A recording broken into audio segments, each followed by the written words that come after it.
Hello and welcome to today's 10-minute episode of The Listening Lounge. My name is Nick Day, CEO of JGA Recruitment Group, specialist payroll and HR recruiters. Today I'm joined by Simon Fanshawe, OBE, who is a former Perrier Award-winning stand-up comedian and co-founder of Stonewall. He was referred to in the 1980s as the UK's first openly gay comedian, and he now works with businesses and organisations to encourage honest conversations about diversity to achieve real change. Social conflicts in the wider world are really impacting our behaviours at work. But what I'd like to ask you, Simon, is why does this really matter?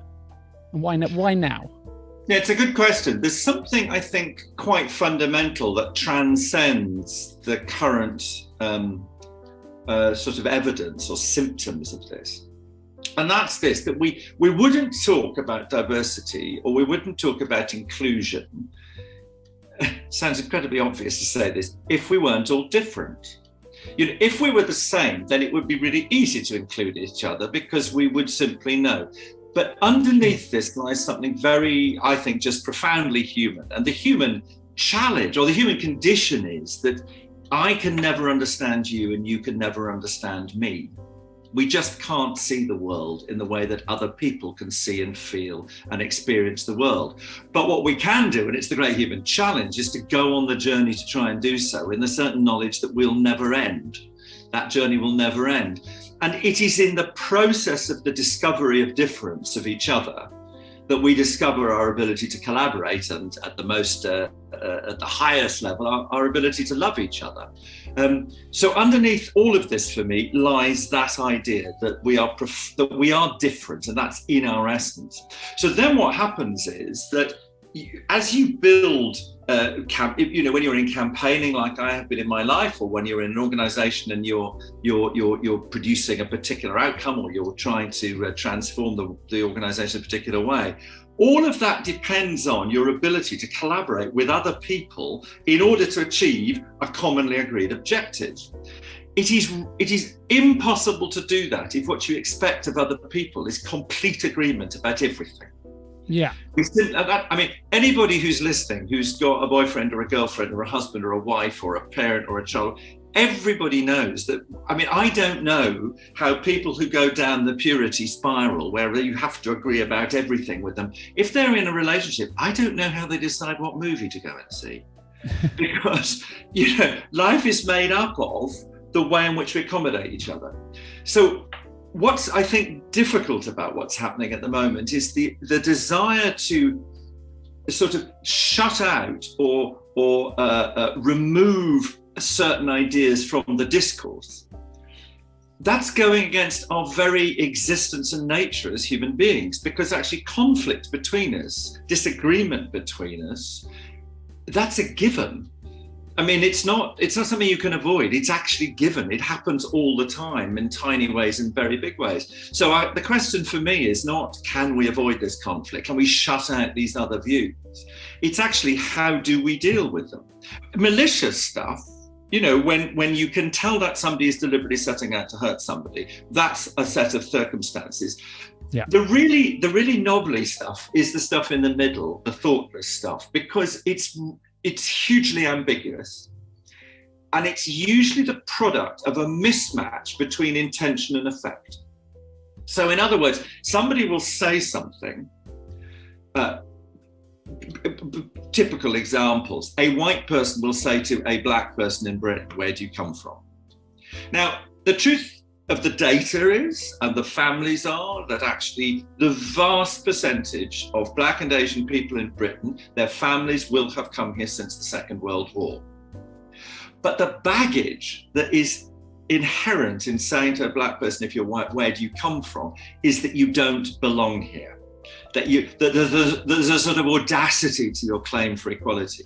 So that's the moment at which the intention may not be malign, but it may be received in a way that's uncomfortable and difficult. What I'm really saying is that it's not that I want that discomfort to happen. I'm just saying it's inevitable. The point about these things is that sometimes they're just not everything that upsets or offends us is meant to do so. So all I'm saying is, it's really ambiguous, this stuff, and actually the making of mistakes and the stumbling around is part of how we learn. So what we somehow have to do is create a circumstance in which people who are upset by those kind of remarks and are offended actually are able, without punishment or sanction, to say so.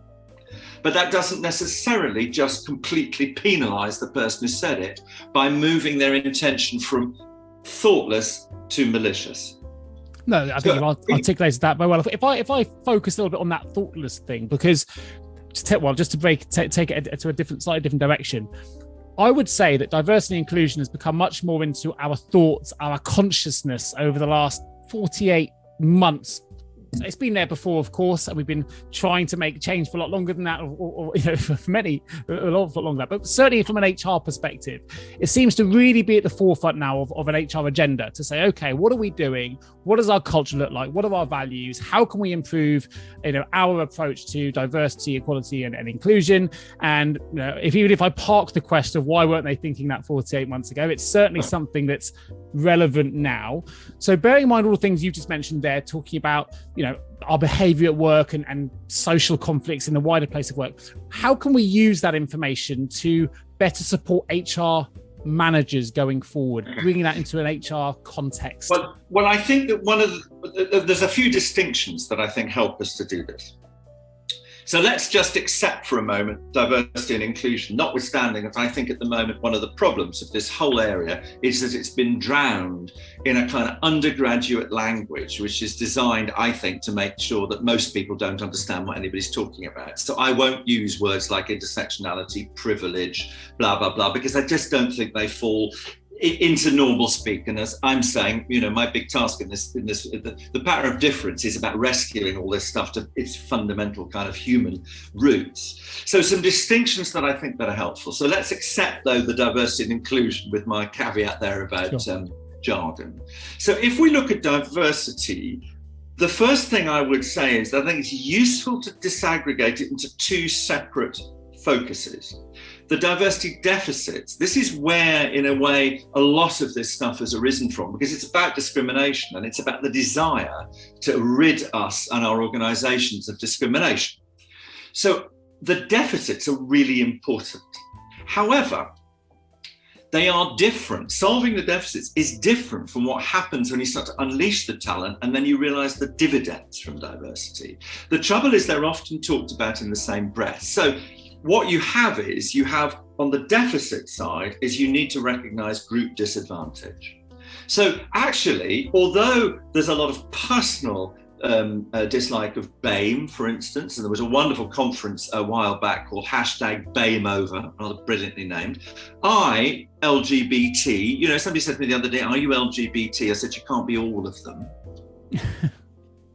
These big labels, they describe us in certain aspects of our lives, but they don't define us. So they're useful in understanding group disadvantage. But I was on a panel the other day, we're doling out some money to some diversity projects in a particular sector, and one of the Royal Academies is running that, and somebody raised this thing about, are any of these projects, it was about engineering, are any of these projects, focusing on LGBT people in engineering? And I said, well, here's the thing. I need to understand if there are any particular barriers to lesbians and gays in engineering, and are there any particular barriers in relation to trans people in engineering? Because we know, and it's evidence, that there are for women. But the idea that you simply lump people together and then assume a set of things about them is quite dangerous. So I would say that the first thing that helps us is to recognise that the groups, women, LGBT, BAME, those are useful, but only insofar as we're trying to describe group disadvantage. And we also recognise that within those groups, there are subgroups and they don't all have the same experience. And you could look, I won't go into it, but you can look at the educational attainment and the census breaks it down by ethnic categories, and they're really quite different. On the other side now, you've got what happens when you combine the differences that people bring. So what I would say is that the first thing I always say to HR directors, chief people officers, recruiters, whatever, the first thing is, you've got to understand what your deficits are, but you've really got to understand them in detail. But don't confuse that task with now what happens when I'm putting together a project team or I'm marketing to somewhere or wherever. Now, in order to achieve the dividend, from diversity. I've got to be really accurate about what kind of diversity and what kind of dividend. I'll give a very simple example. Somebody in an English language department of one of the big universities, she asked us, the head of the department asked us to help her diversify the staff. And I said, why? Because you've got fantastic staff, you've got great money, you've got brilliant research, it's all going gangbusters. Seriously, what problem are you trying to solve? She said, it's really simply stated. There is great literature being written in English by people who are not English. And I want that representation of the English literature canon in my staff. She wants Chimamanda Adichie. Clearly, what she wants is geographic and cultural diversity, not ethnic diversity. So I think that distinction helps. And then I think on what I was saying before about the inclusion piece, I'd say one about that, and then, I'm talking on, chat. But what I would say is that if we're really serious about inclusion, that actually means you include all voices. It doesn't mean that you say certain voices are not to be included because of who is expressing those thoughts, not of the thoughts that are expressed, but who's expressing them. And what is happening at the moment, and social media exacerbates this, is that whole swathes of people are being told they do not have a legitimate voice. So you find this around issues in race, you find it around issues in feminism, you find it particularly around issues in LGBT, etc.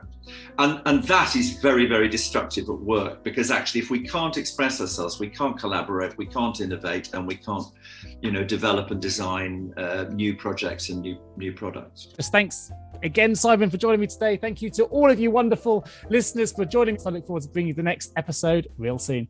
Thank you.